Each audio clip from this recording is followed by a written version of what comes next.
Lotus silk is one of the rarest fabrics in the world. Produced only in small scale across Cambodia, Myanmar, and more recently Vietnam, this natural fibre is only extracted by a few skilled craftspeople across the world. But making this silk isn't easy. Extracting enough lotus silk for one scarf can take 2 months, and the final product can cost 10 times as much as regular silk. So just how is it made? And what makes it so expensive?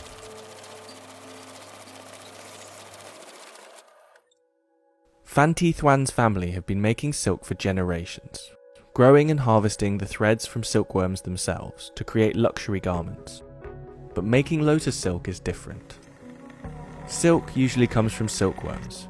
They're kept on wide trays and need to be fed almost 24 hours a day with mulberry leaves. The caterpillars delicately spin threads to create their cocoons, and it can take hundreds of silkworms to make a kilo of silk. But while the insects require careful looking after, they do most of the hard work themselves. The key difference between the bright yellow silk and the paler lotus version is that every single strand of lotus silk must be extracted by hand. Tơ sen thì nó khác với cái lụa tơ tằm. Là tơ sen thì mình phải rút sợi tơ nó là thân mộc. Mà sợi tơ tằm kia nó có cái phần cứng hơn cái sợi tơ sen là vì nó nhờ vào cái nực của con tằm, nó qua một cái tuyến keo của nó rút từ ruột nó ra, cái là nó có cái phần mềm mại mà có một chút co giãn. Còn tơ tằm thì nó bóng, sang trọng. Tơ sen là quý phái. Each thread of lotus silk starts with the stem of the lotus flower.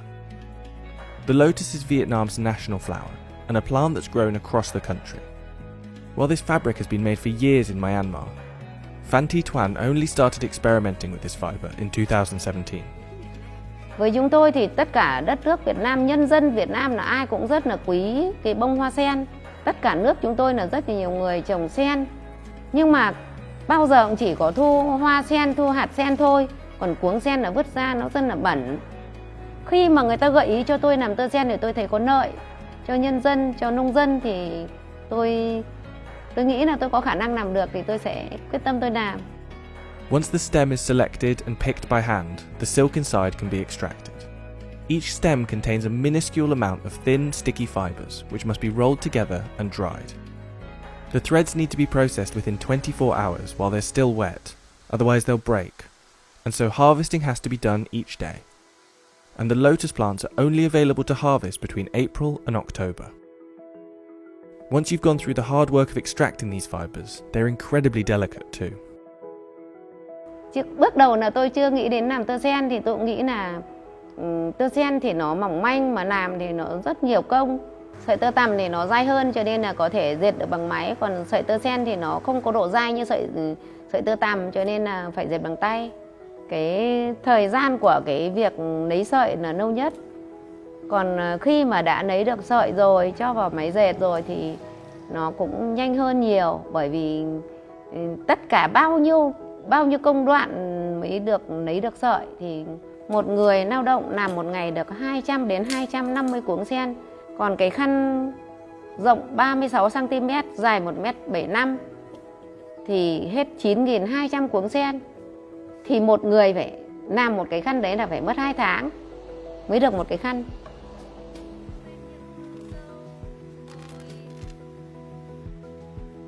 Once dried, these threads are carefully weighed down and delicately hand-spooled. Then they're put into the loom. These fibres are fragile, but once woven can be as durable as traditional silk. Phan has a team of 20 workers creating these fibres each day, allowing them to produce 10 to 20 scarves each month. But when a 25cm scarf can sell for just over $200, the hard work is worth it. The final product is unlike any other fibre. It's soft like silk, breathable like linen, and slightly elastic. These luxurious traits have made it popular with tourists searching for rare souvenirs. It's also recently been picked up by international fashion brands searching for a new luxury fibre. But its scale has been limited, as there are still few trained in the making of these silk threads. But despite the work involved, Phan Thi Thuan is hoping that this skill could one day grow to become a larger industry. Tôi dạy rất là nhiều, nhưng mà dạy những người lớn tuổi cũng nhiều. Những người lớn tuổi họ sẽ không có cái sự sáng tạo, không có đam mê, mà không có cái làm thì nhanh bằng những thế hệ trẻ. Cho nên là 2 năm 19, 20 này là tôi đã dùng các em học sinh trong những dịp nghỉ hè là tôi dạy các em ấy. Mỗi năm là dạy 100 em rồi. Thì là nhìn thấy cái thế hệ tương lai đấy nó mới phát triển được tơ sen cho chúng tôi. Nhưng mà tôi chỉ mong là nhân dân Việt Nam và những thế hệ mai sau nó sẽ giỏi hơn chúng tôi, để nó sẽ có những cái cách làm khác đi thì nó sẽ làm được nhiều hơn, nhanh hơn.